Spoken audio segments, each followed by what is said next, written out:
This time on GeekPod Blue. Polybius? Polybius? Polybius? Polybius. Warning, station is now code blue.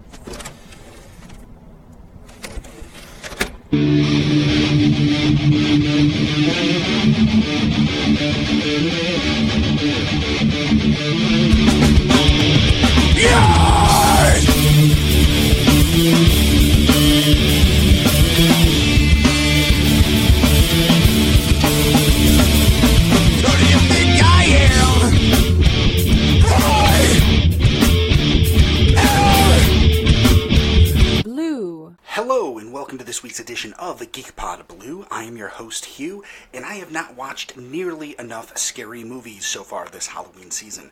But we're going to continue with the whole scary vibe, and I would like to talk about video games today. Now, I don't know what video games mean to you, but I certainly have a long history with them, from going to my cousin's house and, playing their Atari, to getting those little crappy handheld knockoffs of larger games, to eventually picking up my very own Nintendo Entertainment System. And these memories are etched in my mind. We went to the Toys R Us up in Watertown. I don't know if there still is one there. And we picked one up. We got the Nintendo Entertainment System that didn't come with Mario. It didn't have any of the extras. Which was odd because everybody else had Mario and Duck Hunt. So I actually had to borrow Super Mario Brothers from somebody in order to play it. But I did get Punch-Out and Rygar. Now, most people don't know what Rygar was. It was an arcade game that I really loved. And the Nintendo Entertainment System version was totally not the same game, which was kind of disappointing.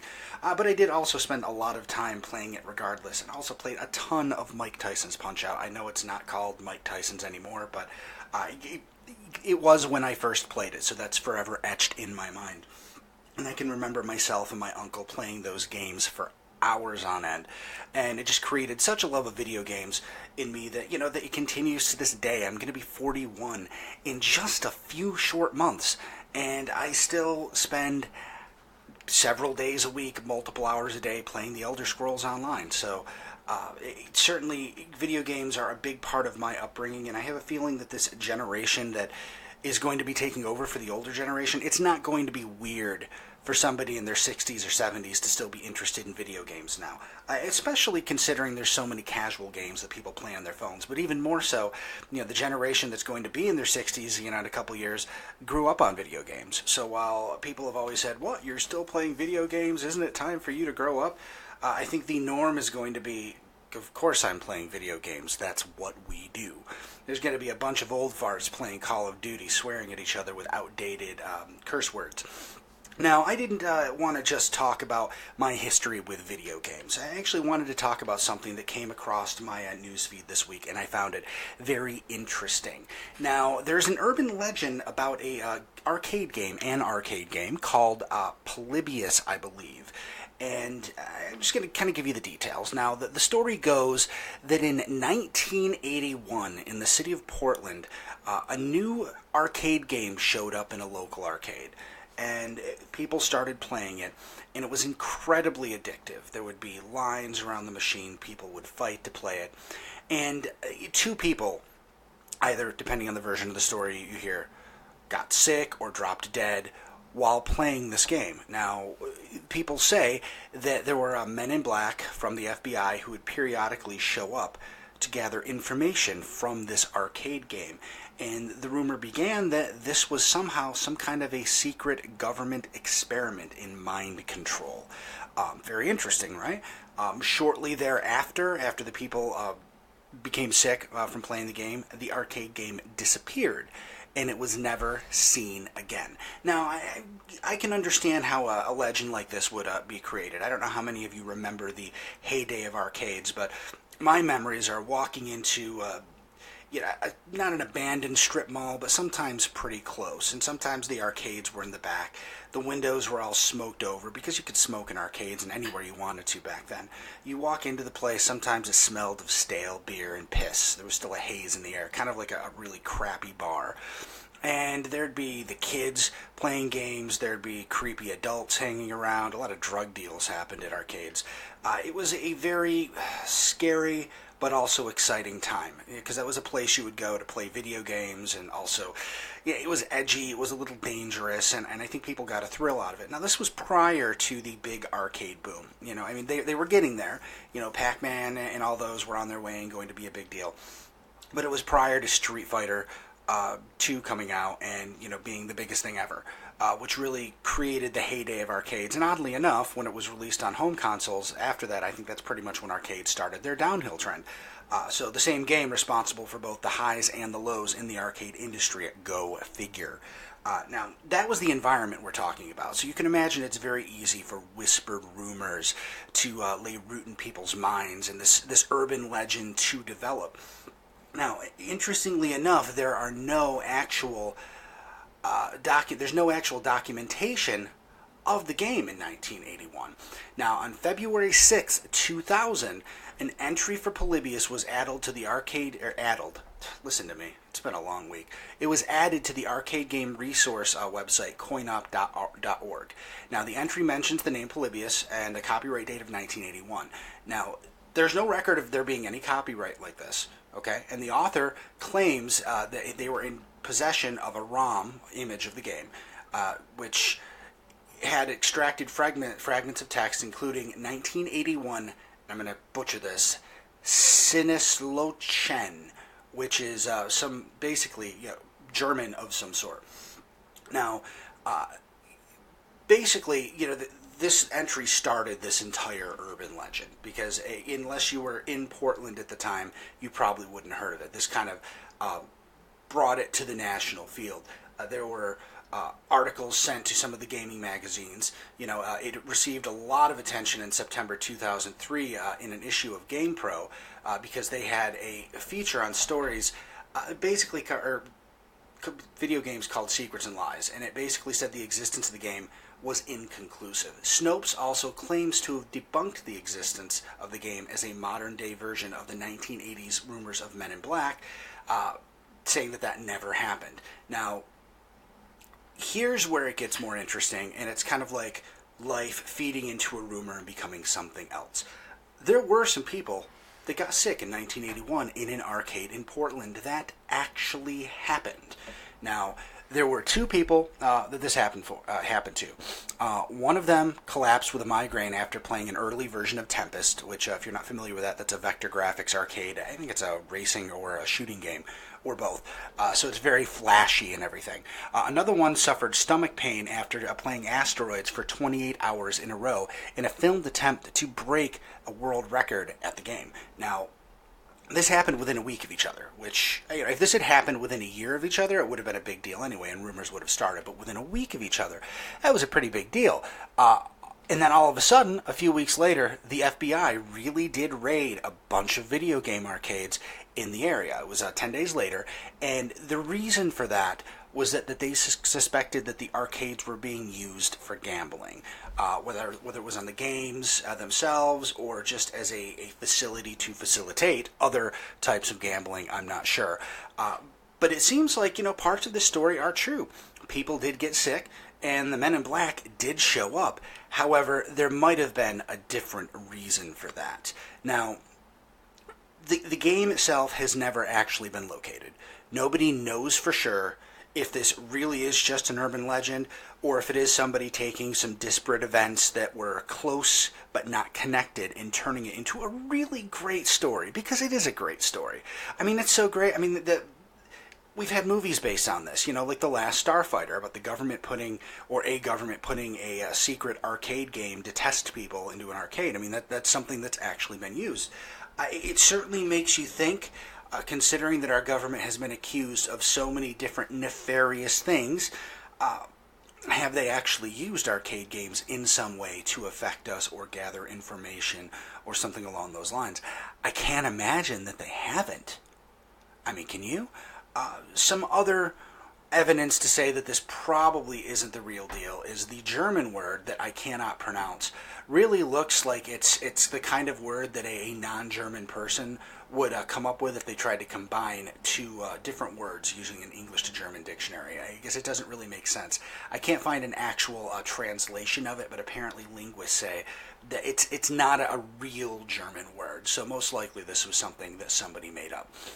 Now, there have been references to Polybius after the fact. There was an Atari 2600 homebrew game that was released far after the Atari was out. It was released in 2013, basically by a gentleman by the name of Chris Tremieux, who came up with this game. It's just a regular game that occasionally flashes subliminal messages like suffer and pain and death. It was marketed in October 5th, 2013 at the Portland Retro Gaming Expo.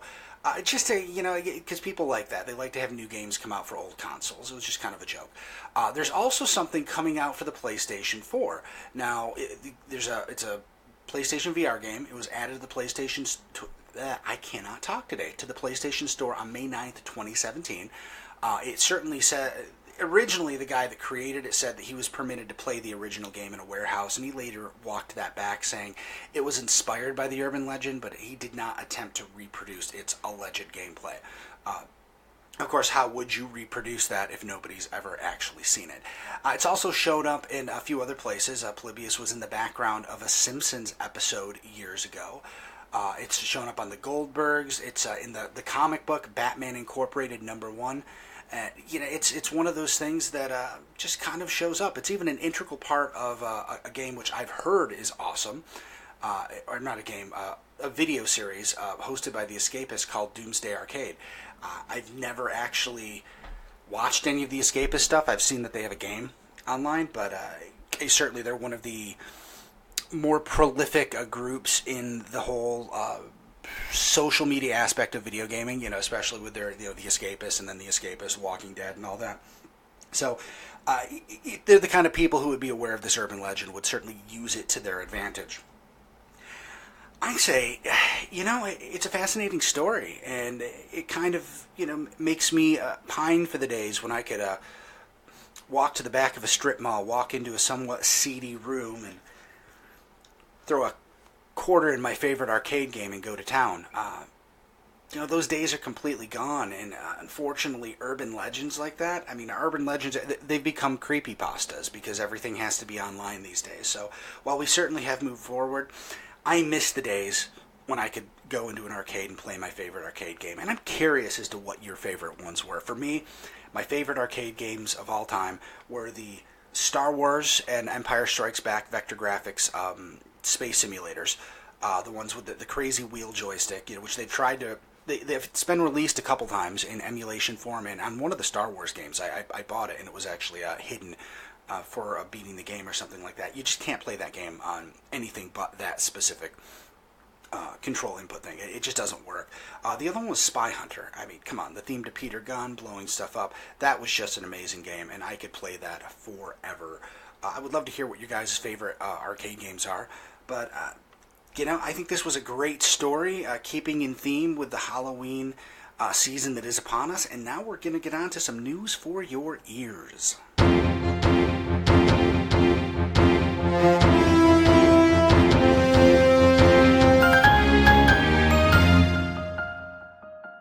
It has been a very interesting week in news, and we've got a lot to talk about. So the first thing I want to talk about is the video game Dead by Daylight. Now, if you're not familiar with this game, Dead by Daylight is an asymmetrical, you can't really call it a shooter.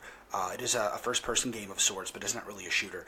Basically, the concept behind Dead for Daylight, and there's a whole big backstory to it, but there are four survivors, we'll call them, that are put in an arena, not like an arena like a coliseum. It's like, maybe it's an old farmhouse with woods around it or something like that. It's like an actual real-world creepy location.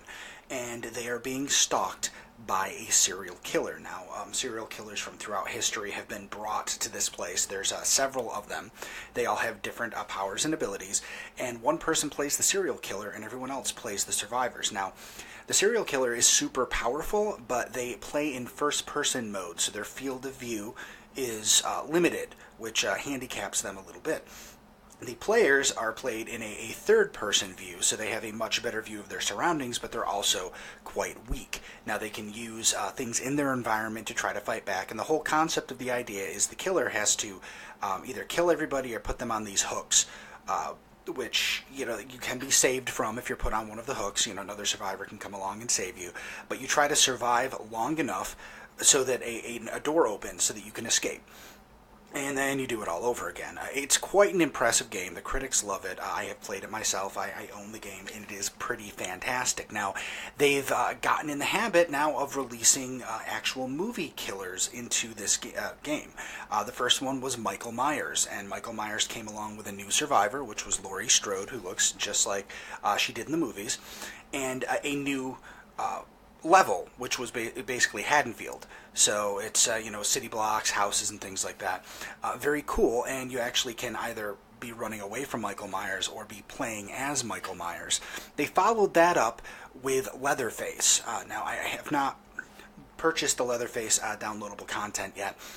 But again, he has abilities specific to him. I don't know if they released an extra level, but it certainly was an interesting addition to the collection. All of the other killers that they created for the game are all very unique and imaginative, and certainly, if you're into this kind of thing, something you would want to check out. Now, this week, there was a teaser released, and it would appear that Freddy Krueger is coming to the game. Now, I thought about this, and I figured Freddy couldn't come to the game because all of the other killers in the game were plucked from the real world by this entity and put into this this game, for the sake of argument, without going into the really detailed backstory. They were all actual physical beings. I wasn't sure if that would work within the context of the mythos because, Freddy doesn't actually exist in the real world as Freddy Krueger. He only existed as, Fred Krueger before he burned and died. But apparently, and luckily, they are going to forego making it logically work because Freddy will be coming to the game. Now, we don't have any kind of date on when that's going to happen. I'm hoping it happens before Halloween because I am looking forward to playing as Freddy Krueger, and I certainly hope they release an Elm Street level to go along with it because that would be super cool. It's just sad that we can't get all of the great horror movie villains in there. I can see Pinhead working in this game, but they're never going to get Jason because he's already got his own game, which is pretty awesome as well. Speaking of Freddy, it would appear that Freddy is truly dead. Robert Englund has said in the past that, he's not putting the makeup on again. He doesn't think he's going to play the role, but he did a more in-depth interview recently. And he basically has said that he is too old to play Freddy Krueger anymore. And he specifically cites, in the fight scenes, he can't turn his head the way he used to be able to. So he can't put his neck in 8 different positions for 8 different shots and things like that. He just can't handle the physicality. And lately, he's been relegated to older characters, like, and his phrase was Van Helsing-type characters or professors. But he seems to be very happy with that. I mean, he did not think that the last time he played Freddy would be in Freddy vs. Jason. But, Freddy did get one last wink at the audience. That was the last scene featuring the real Freddy Krueger. And while I certainly wish that we had gotten the follow-up that we were supposed to and should have, I suppose if you've got to go out and not know that your character's going out, that wink to the audience kind of says it all. Now, given that all these horror franchises are being rebooted all the time, I have to wonder if this is really the end of A Nightmare on Elm Street. Now hold on and let me explain. Because the reboot, while I thought Jackie Earle Haley was fantastic, I didn't think the movie was that bad. People are really down on it for a lot of stuff. I thought it was okay, but it was bad writing. It certainly wasn't him as Freddy. I thought he did a great job. And if they had mirrored the original series and done, a first one where it was kind of dark and then he lightened up as they went on, I would have been fine with that. I think he actually would have done a good job with more comedic elements. And if you've seen him in some of his other stuff, like Preacher, for instance, he certainly is able to play comedic as well as very dark and serious. But considering that was a box office failure, I don't think that we're going to see any more Nightmare on Elm Street. If Robert Englund definitely will not put the makeup back on for any reason whatsoever, they've already tried to replace him. It failed. Unlike a lot of the other iconic horror slashers where you can put anybody behind the mask, man, that's tough. I mean, if you're going to recreate that, that's like lightning in a bottle. How do you recapture that again? How do you reboot it and get a new generation as interested in it as we were back in the 80s? I don't know that it's possible, and it might just be that they will continue the nostalgia train And I think we truly have seen the very last Nightmare on Elm Street. Where on the flip side, yeah, there hasn't been a new Jason movie in a very long time. But the last one was successful, and I 100%, I mean, they're working on one right now, supposedly. I 100% think we will see Jason back. I know we're going to see Michael Myers back. There's already a Hellraiser movie in the can, even though it does not feature Doug Bradley playing Pinhead. A lot of these other franchises have somewhere else they can go if they lose the main actor. Nightmare really just doesn't. Moving on, Marvel's Defenders is Netflix's third most binged-watched show, right behind Gilmore Girls and Fuller House. Now, that's interesting because at one point it was Marvel's least-watched show.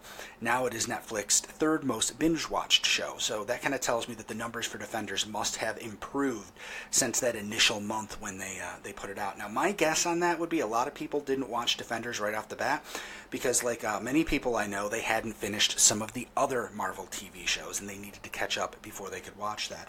That certainly is good news for Marvel, especially considering we don't know if we're ever going to get Punisher on Netflix, because when will be the right time to release something with a hero that shoots people and kills people. Moving on, some very sad and dark news. Buffy the Vampire Slayer star Nicholas Brendon is back in the drunken spotlight again. Apparently, on October 12th at a Palm Springs hotel bar, he had an altercation with his girlfriend. He was hammered, as he always seems to be these days. She got up to go back to their hotel room, and first he yanked her back down by her arm, and then she went to do it again, and he yanked her back down by her hair. He has been arrested for felony domestic violence, and I mean, every time I see a story about him, it just makes me so sad. I have fond memories of Buffy the Vampire Slayer, and he's the one cast member that didn't go on to do something big. I mean, he had a sitcom that I don't even think lasted a full season, and it just makes me wonder if, because we didn't hear stories about this prior, when he was on the show, if some of his alcoholism problems are because he wasn't able to continue his career. A very successful, super successful TV show, convention appearances for life with that kind of thing. But that pretty much wasn't his entire career. 7 years, he was probably not even in his 20s when he started. I don't know, but it's sad, that he's fallen that far. And I don't know that, when you are this far down the hole, if there's really any way back for you other than reality TV, which isn't really a way back. It's a way to cash in for a little while and hope you make enough money to last the rest of your life. Next up, Mark Guggenheim, who's the executive producer of Arrow on the CW, apparently will not let Kevin Smith direct an episode of Arrow. Now, Kevin says a lot of his fans have said, hey, you should direct an episode of Arrow. He's directed episodes of Supergirl and The Flash, and he's going to be doing more this year. But apparently Mark won't let him do Arrow. Now, Kevin even wrote Arrow at one point, the actual comic book, and he wanted to bring his character from the comic, Onomatopoeia, into the Arrow TV series. Mark told him that he believes that Legends of Tomorrow was a better fit because Kevin is known for his comedic type stuff. He's not known for really dark and dreary and dramatic. And while I certainly think Kevin would be able to turn that on to do an episode of Arrow, it would be a little more lighthearted. I can see where Guggenheim, when he says Legends of Tomorrow would be more Kevin's cup of tea. I can't say I disagree with the statement, but I kind of feel like it's our loss. I mean, come on. We were, seasons 5, 6 of Arrow. Can't we have a lighthearted episode every once in a while? I think it would be a lot of fun.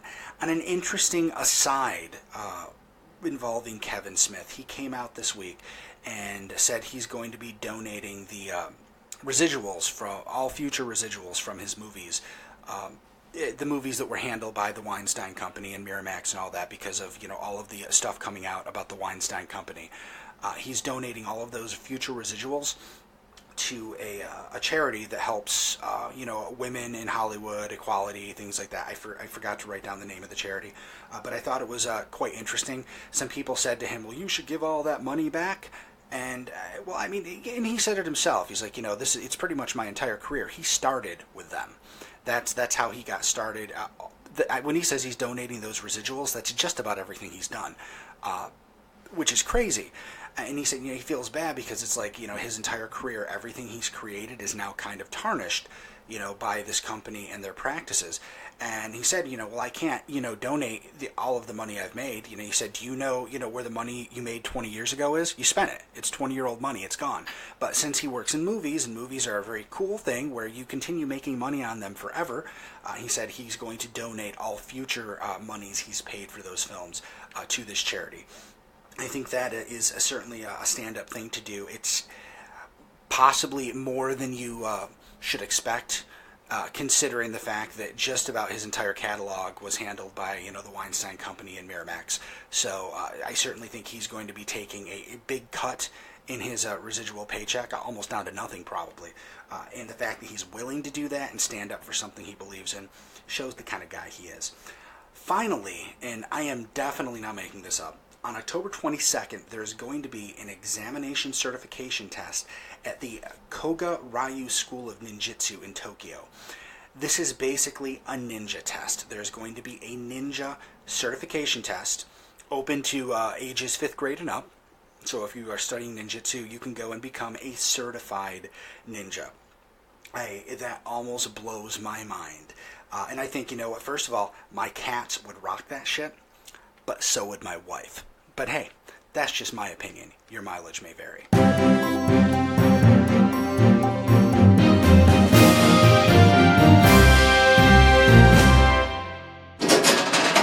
And that brings us to the GeekPod Blue mailbox. Not a whole lot of messages this week. I actually sent out the Twitter message reminding everybody super late, so I apologize for that. And since I'm recording this all this week on Thursday rather than doing it piecemeal throughout the week, I'm just going to take what I've got here, and any questions that come in after recording, I will get to them next week, I promise. So I look forward to hearing what you guys have to say.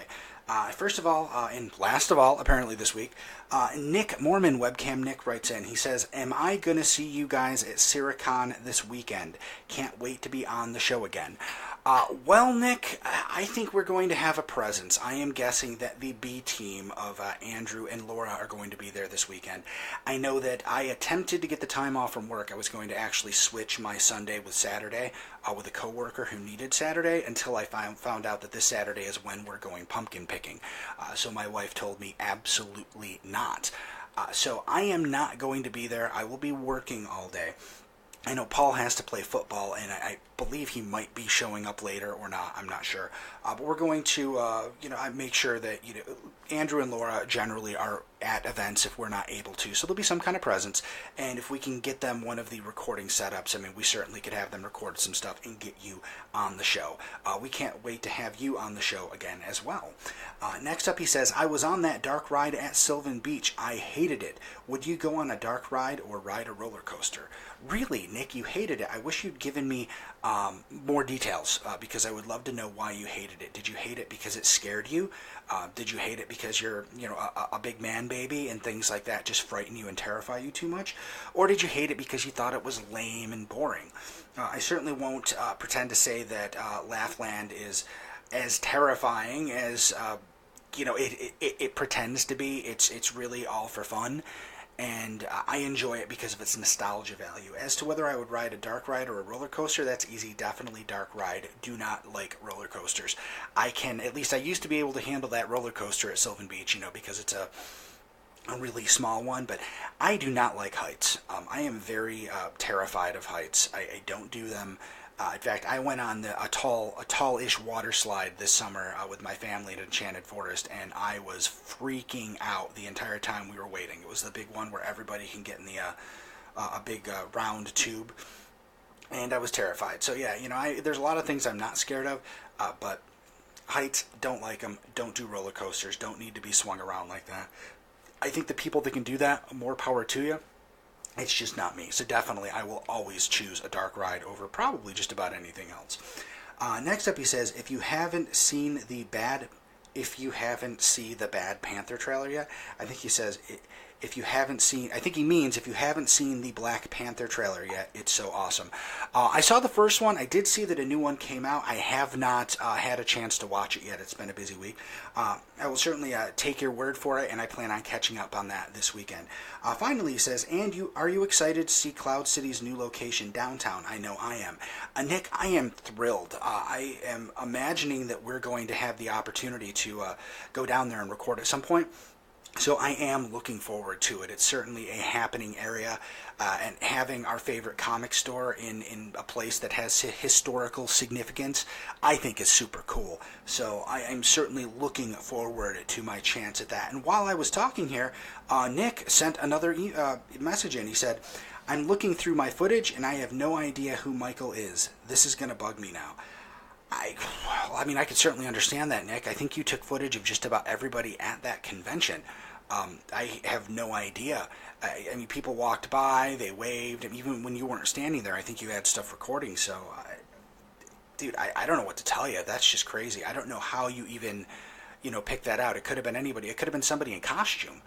So, how would you even know, that's a tough one. I can understand where that would bother you. I mean, certainly, I think that the Michael Blah saga is something that's going to continue, and I mean, I can't help but think that at some point we will get answers. I truly believe that we will have answers. And that's pretty much good. Oh, hold on.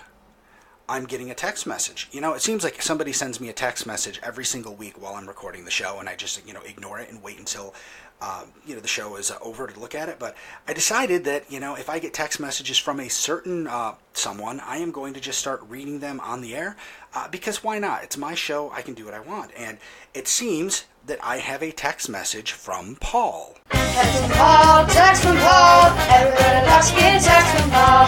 Text from Paul, text from Paul, everybody loves to get text from Paul Showens. Let's see what he has to say. It says, hey buddy, you were right. I should have just thrown that sock out or burned it instead of trying to wash it. Do you happen to have a chisel I can borrow?